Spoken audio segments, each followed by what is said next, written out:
Yeah. Okay. Hi everyone. Sorry about that abrupt end to the video calls. I'm still learning how to use Zoom. But Sufi was just telling us about why she was crying during the lecture. So why don't you kick off from that point in the story? Yes, the dramatic start we have. Yep, I was crying whilst the lecturer was telling us about a case, just because I could relate to it so much. What was happening with that person, that student in that case. No one was able to identify, and the repercussions that it had on her. But thankfully, I've been able to overcome those challenges and those hurdles that I've had in my life, in my learning and schooling journey. It wasn't identified earlier, but I'm here. I'm still enjoying life, and yeah, hopefully I'll be able to help others who wish to be helped too, because I think even if it's not someone who so my clients don't necessarily have to be someone who's on the spectrum or have dyslexia or anything like that. It's anyone who's just struggling to find an efficient way to and a sustainable way to have learning in their everyday life. Now, the reason why I find that I think learning is a skill. Being able to learn effectively is a skill, and that includes actually achieving the grades that you want. Well, sometimes not want. It depends on many different factors, and I'll be able to explain it on a coaching call. But without going into too much detail, it's being able to achieve and gain knowledge that you need to, as well as enjoying the process, because I find that there are a lot of people out there who are doing things. Their work is how should I put it? Not Maybe fulfilling. something that they don't enjoy on a day-to-day basis. And everyone who's working is spending most of their lives at work. And if you're not enjoying it, um, it's a very sad affair. That's true. I Yeah. find it's very sad, and it's very demoralizing, I think. Um, so and being able to learn is a way out of that.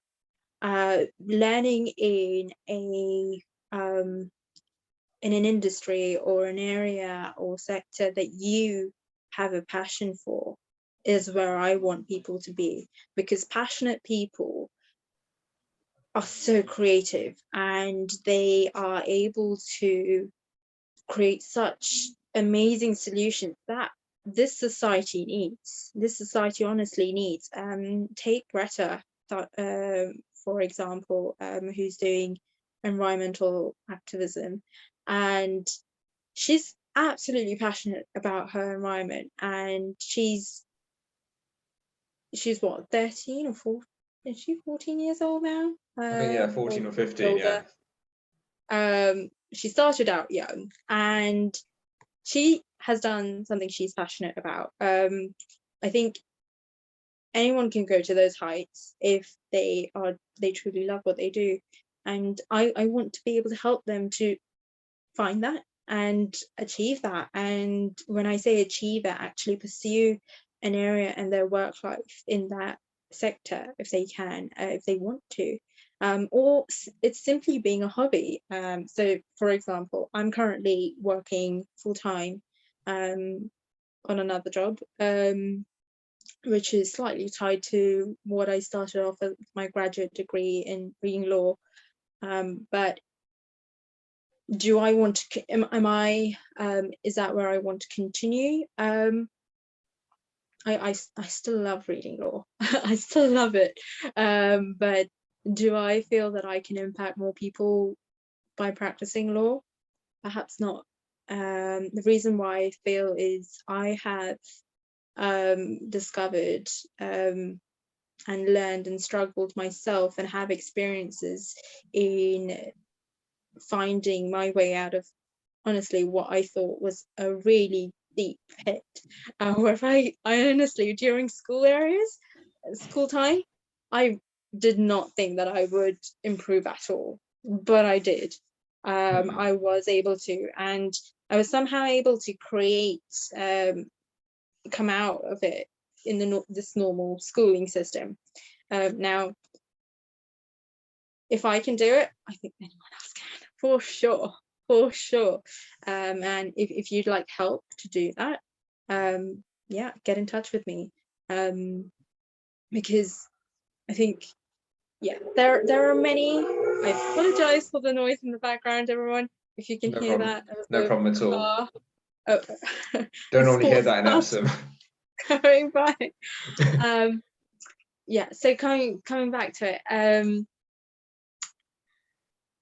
yeah, learning is my passion, and if anyone wants help with that, get in touch with me. I think there are a few points that I want to cover in terms of why it's important to continuously learn.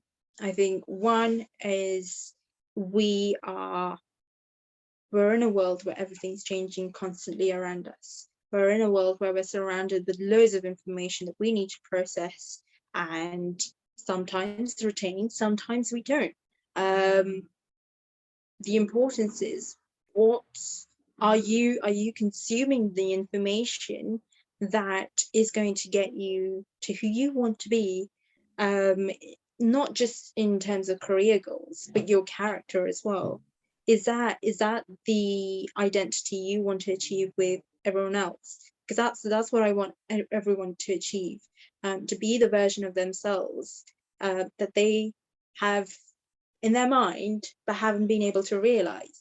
And I believe learning is definitely a skill that can help them to achieve that, because learning can be applied to anything. It can be applied to your studies if you're a student. If you are a professional, then you're continuously doing by experience, of course, because you're in the profession yourself.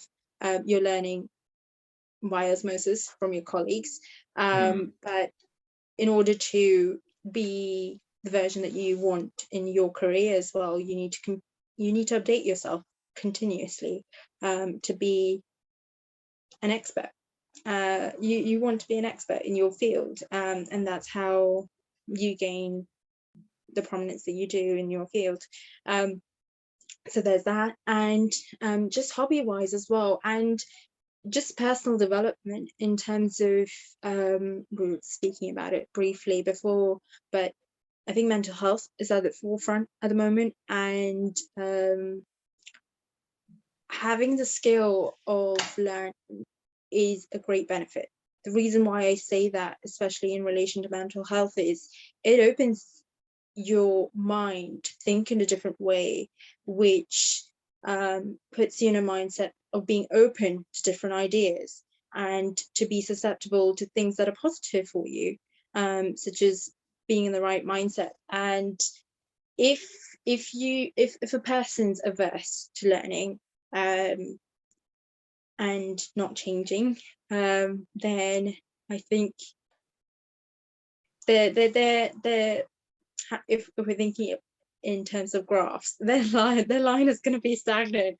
And if I make it, sorry for using this analogy, but when we doctors, for example, I'm not sure what the name is for that device, but you know, they have a graph that tells you that ECG. your heart, ECG, Yeah. you've got a heart rate, and if your heart's beating, you've got an up and down. You've got that different curve. If your heart's not beating, you've got a straight You're basically line, dead. a horizontal If you've got a line. straight line, that means you're dead, I think. You're dead, exactly. I don't want people to be dead.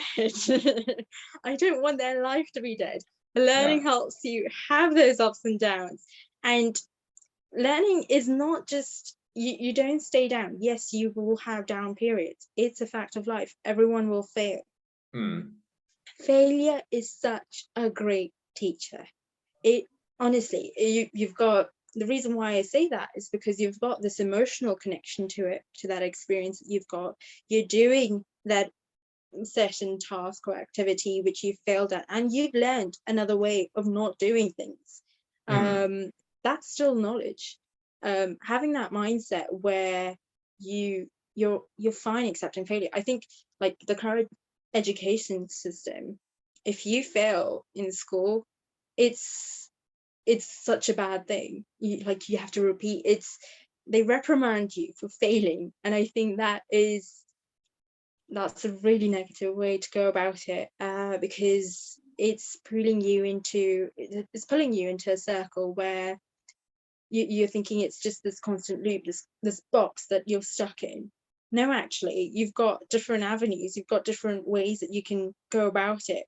Failure is not the end. If you get a bad mark in your school test, it's not the end of the world.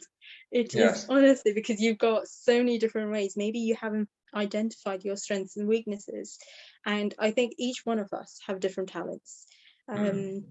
Even the person who's not good at school, they have developed talents in other avenues. Like, they might have really good social skills, like someone who isn't able to do that, someone who is really smart at school, but someone who doesn't have social skills.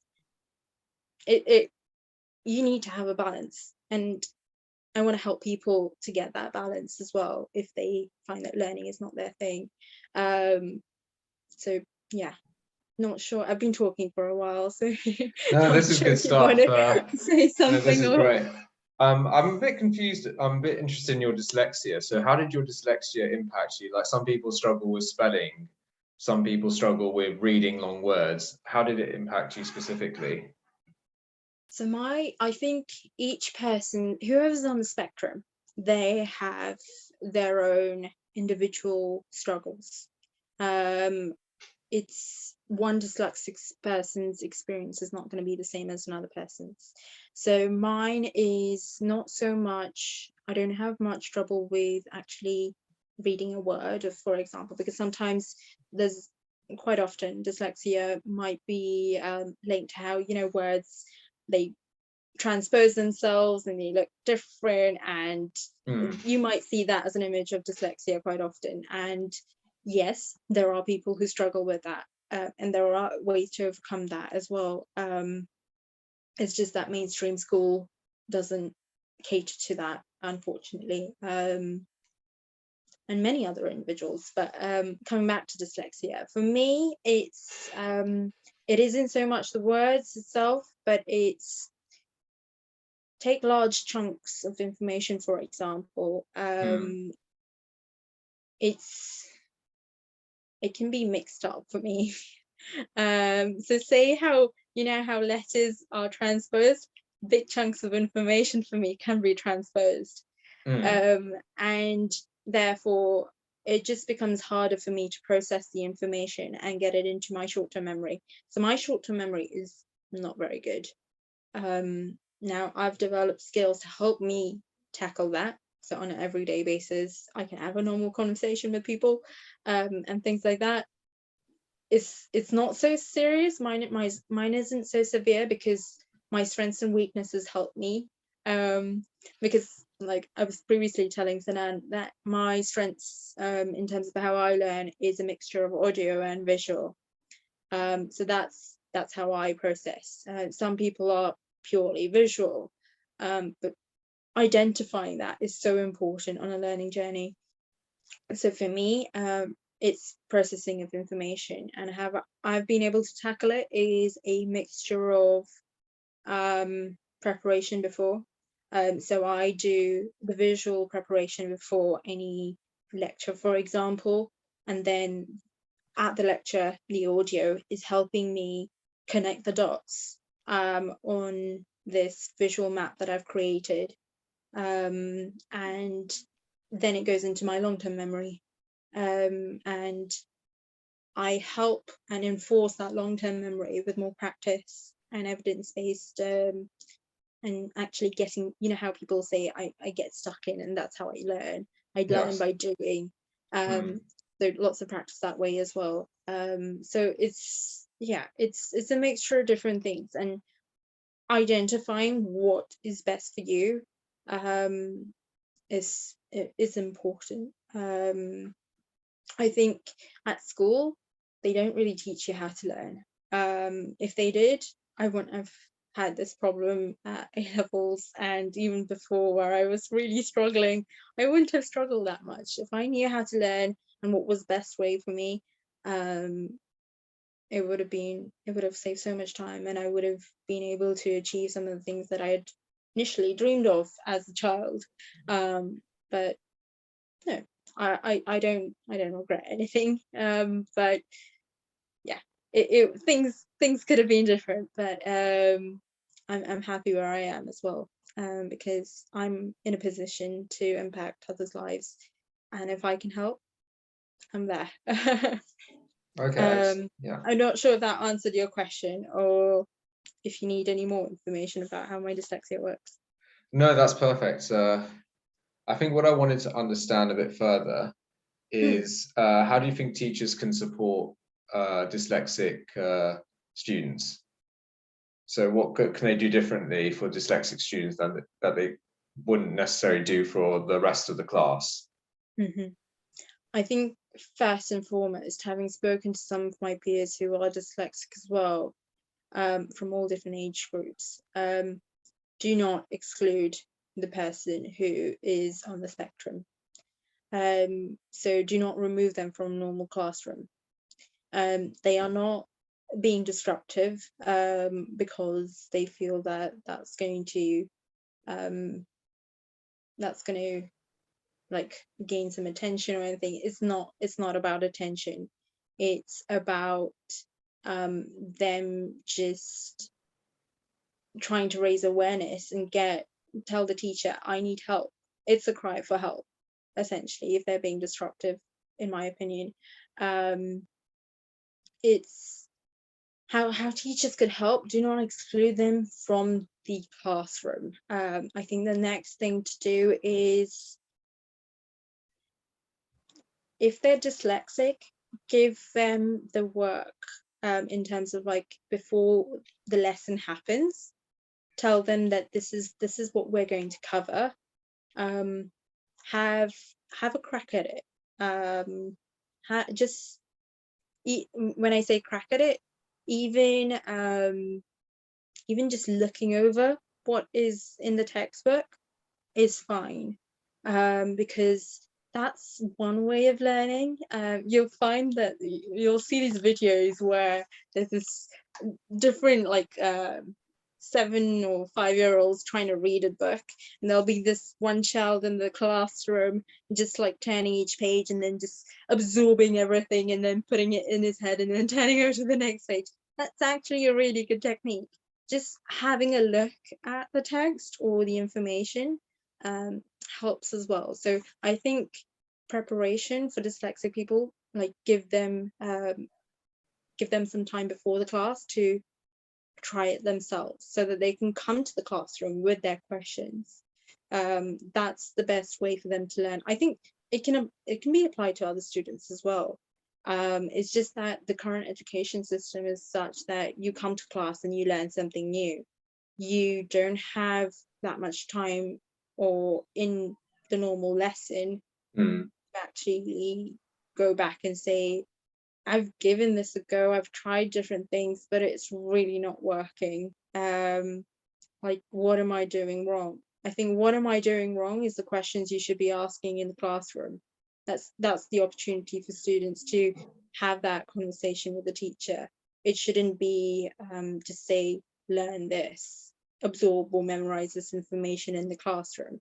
Like for dyslexic students, another thing is putting them on a time constraint that you need to do this in this amount of time whilst learning is a really bad idea. They need extra time, because for me, like I said about my difficulty with processing information, in exams I have to read the question at least 3 times before I process it. That's why I get extra time. It's not so much that it's giving me extra time to think and produce the answer.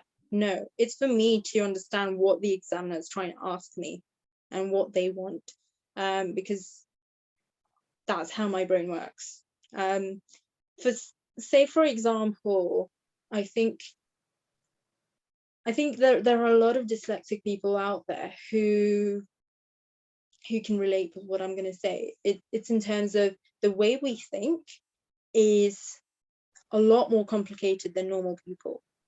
The reason why I say this is, say, for example, we needed to explain an idea to someone. A normal person will be able to say, this is step 1, step 2, step 3, and they'll have like a structure to it. Dyslexic people don't have, or some dyslexic people, I should say some, because some people are really good at this. If they haven't found the skill set to hone and make it structured, they really struggle with structure, because our minds think in so many different, it's like all over the place. There's loads of different information and different ideas, but being able to explain it to a normal person, it's in a linear format, is just it's so complicated. It's like driving around the M25. Yeah. And we know the different connections, but just saying it in just with one mouth, just in one prose and one sentence and one word. Yeah. No, we need to show, because it's just, we know the different connections that are out there. That's why I love mind maps in the way that I like learning.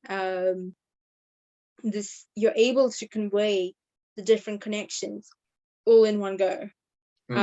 Because that's how our minds, we're thinking of so many different things and so many different ideas all at once, and it's just, yeah, it's difficult to explain, but there are ways to explain it to the normal person, because at the end of the day there are more normal people out there, so we've got to learn different ways in order to convey the ideas that we want to, and it's important to do that.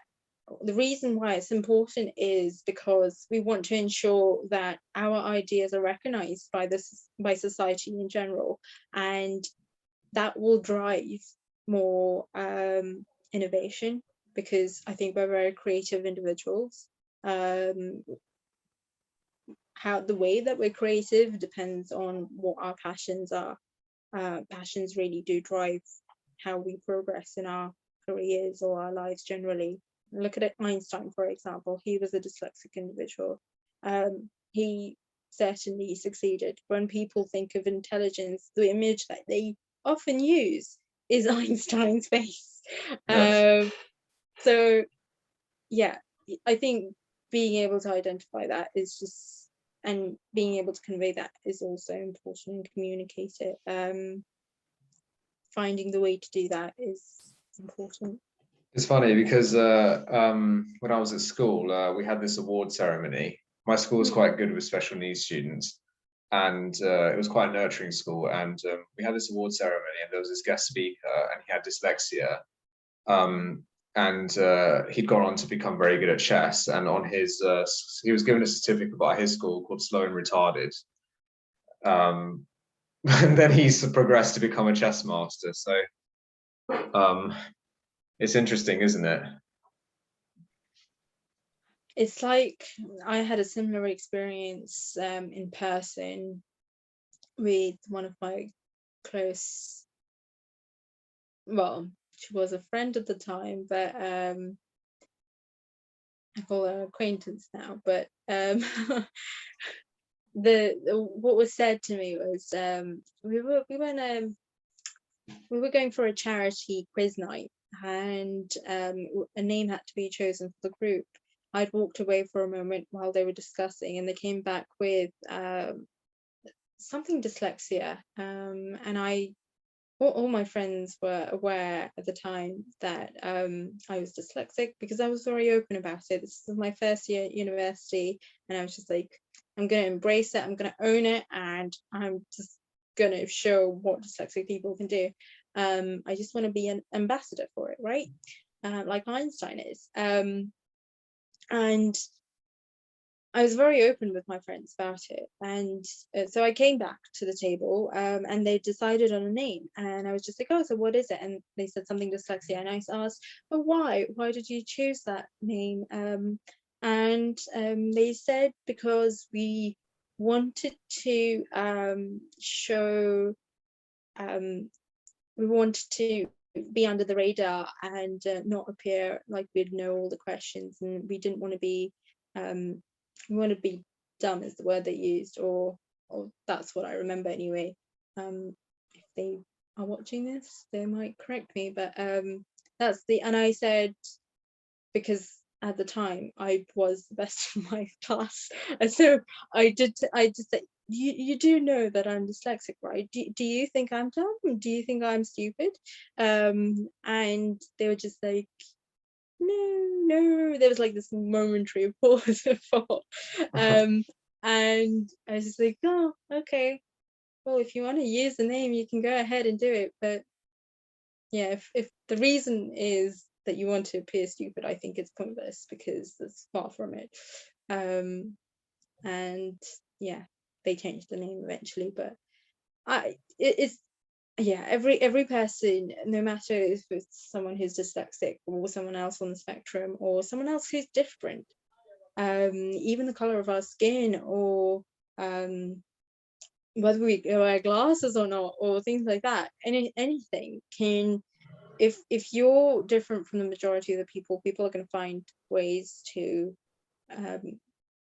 segregate you and isolate you, and it's a sad thing that they find that that's going to be an effective tool. But I think, yeah, people who find that they are happy with themselves, they'll rise above it. But yeah, it is sad. That's the viewpoint that some people have, but I think it's changing. I think there's like people are saying about mental health awareness, because that's a disability as well when you have depression and other things, and it really does affect you. And yeah, there is awareness coming out, but yeah, more can always be done. Okay. And I was just interested as well. So what sort of things do you do with your clients? Oh, actually, we'll start off with what sort of age range are your clientele, and what Yeah. stage in their lives are they currently at? I think I won't be able to, I can suggest things for people who are under 18, but mostly anyone who's either teenager or above, I'd be able to assist with, because my coaching program has different elements to it. Part of it is a mindset one. Part of it is different, having a one-to-one conversation with me in where they are able to identify their strengths and weaknesses, and certain exercises are done to identify that as well. I think that is vital, and then actually implementing and applying those strengths and weaknesses to find their ideal and unique learning style, so that they can actually use that for the rest of their lives, is what my coaching program is trying to achieve. Find a continuous and sustainable way to incorporate learning into their daily lives. I think without, yeah, so anyone who's at a stage where, yeah, teenagers and above, essentially. Of course, if I think I'd be able to, like, I have a smaller program where I can help parents to help their children, like create the environment to identify and create that learning environment, because starting young is better. It is better, but I think helping, I think parents play such a massive part in a child's development, in their learning, and like I think we were speaking about it briefly, like you'll have students like from grammar schools where parents are actively participating, and comprehensive schools sometimes they don't have that encouragement from parents because they're busy. Understandably, they're busy. But yeah, there are other things that you can do whilst being busy, just creating that environment and providing them with the tools, not physical tools all the time. It's skills. Those are the tools that I'm referring to, skills that you can impart on your child. For say, if you spend, I think learning in 15-minute increments when you're trying to learn a skill is the right way to go. If you're doing it any longer than that, then yeah, you're probably not retaining much. So it varies. Yeah, I hope that answers the question. Yes. I don't remember what question I said, but I think that was a comprehensive answer. Oh yes, of course, what value you can add there.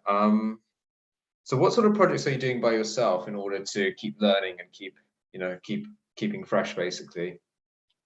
Yeah, like I'd spoken to you before, I have a very eclectic taste.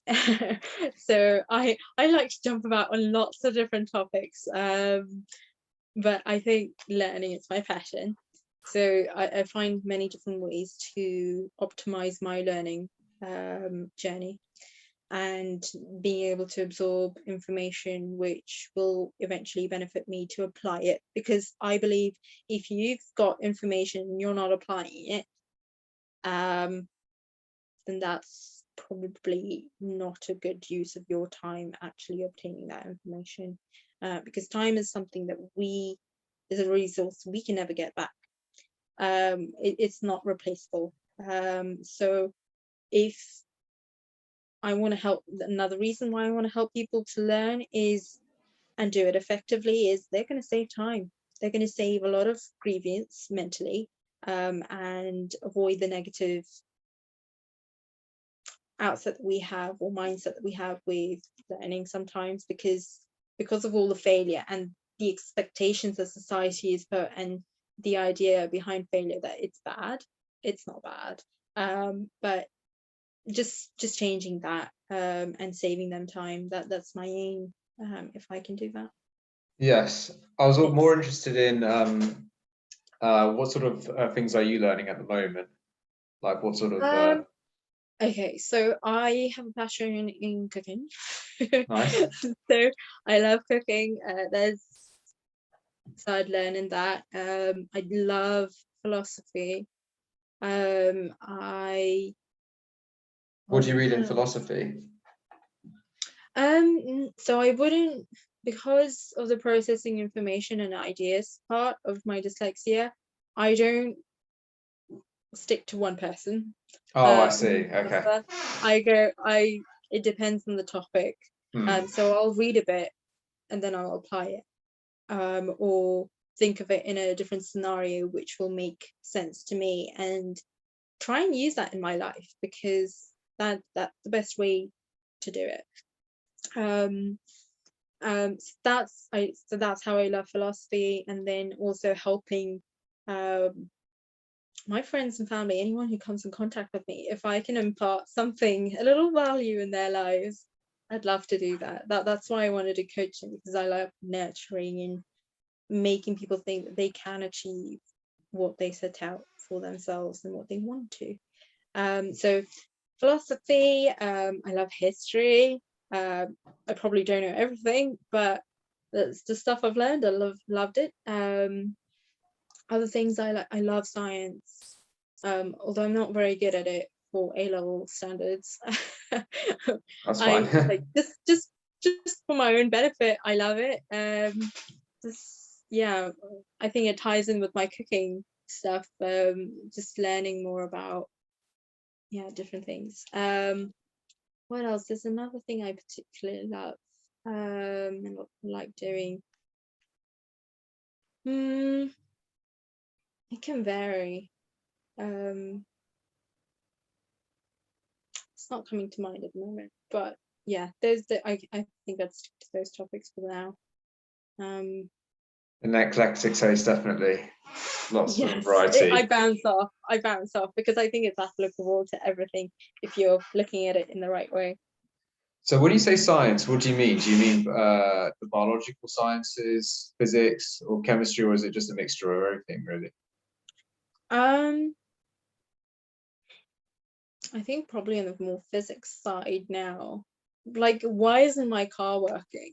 Or I definitely I love applying it to my. So the other day, I have a friend who's a motorsport enthusiast, and he was telling me all about how because he takes old cars and rebuilds them and restores them from scratch. Yeah. So he was telling me more things about that, and like because I'm not a very great driver, so so just learning things about that, and anything relevant to my own life really, because if I don't see the point in absorbing information that I'm never going to apply, unless it's an interesting concept, because from science you can learn a lot about it. It's a philosophical topic in itself, um, like actions and reactions, and you learn a lot about human behavior. That is another one of my favorite pastimes. Love learning about that. Like psychology. Oh, that's good fun. That's really good fun. Yeah, things like that. It's or a lot of my friends are in the healthcare sector, so I guess from them I hear a lot of things and I'm just like, what does that do? How does that work? Like questions like that. Yeah, yeah. I nothing. I wouldn't like say I'm studying sciences, but if I can understand the behavior behind it, or if I can apply it to my life as on a philosophical level, then Yeah. I'm gonna know about it. It's gonna help me. It's I think another topic that I love is strategies, strategical thinking, and management of things, and finding good habits and things like that. And you'll find that there's a lot of good knowledge out there in the science sector, and is just waiting to be tapped into our daily lives and things like that. Yeah. Just to let you know, we've just got 2 minutes left, but Okay. I think we've covered most of the stuff. But what I wanted to just quickly understand, what did I want to understand? Where can we find you if if we're looking for support? Yep, I'm How, mostly active on Facebook and Instagram. Instagram is a better place to get in touch with me. Just at Sufi, I think it's underscore Abraham, and you'll find me. okay. And just for the very last minute or so, to become the coach you were, did you have to do any training for that, or were you completely self-taught? No, so I've been on a few courses for that, but there's no certificate as such. But I'm trying to help people who are or were struggling with who've had similar struggles like me. That's who I will most effectively be able to help.